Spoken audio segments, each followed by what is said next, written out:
Akshlook Aikido. Yushu Nevim Shlok Lagustuk. Today we are taking up 9th shloka from Lagustva of Panchastavi, which goes like this. ये सिंदूर पराग पुंज पिहिता तत्तेजसा ध्यामिमा ये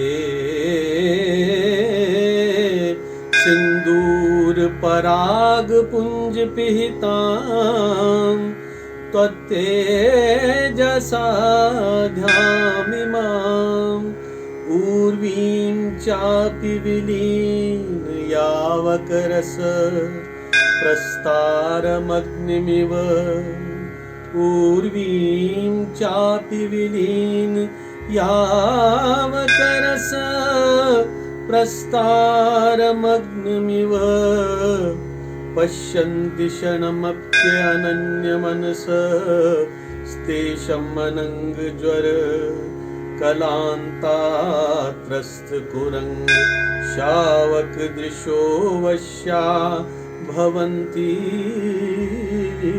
सुपुटम् पश्यन्ति क्षणमप्यनन्यमनस स्तेषम् अनङ्गज्वर कलान्तास्तरङ्गुरङ्ग शावक दृशो वश्या भवन्ति सुपुटम्।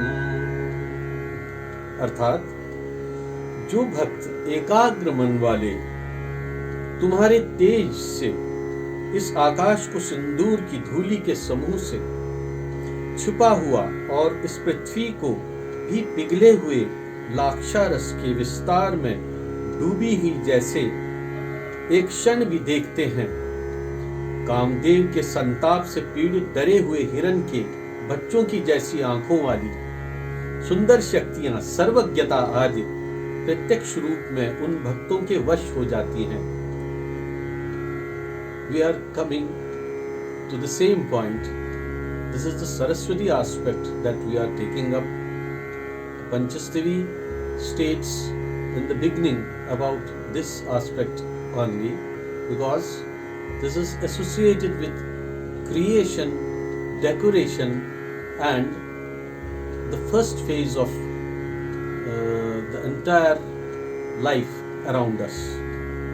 The first phase is to be fearless, and which is followed by getting educated.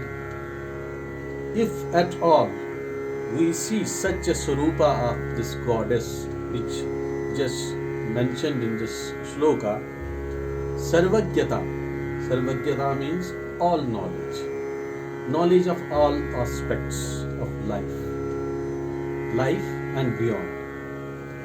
If we remember goddess in that form, everything is at ease with us.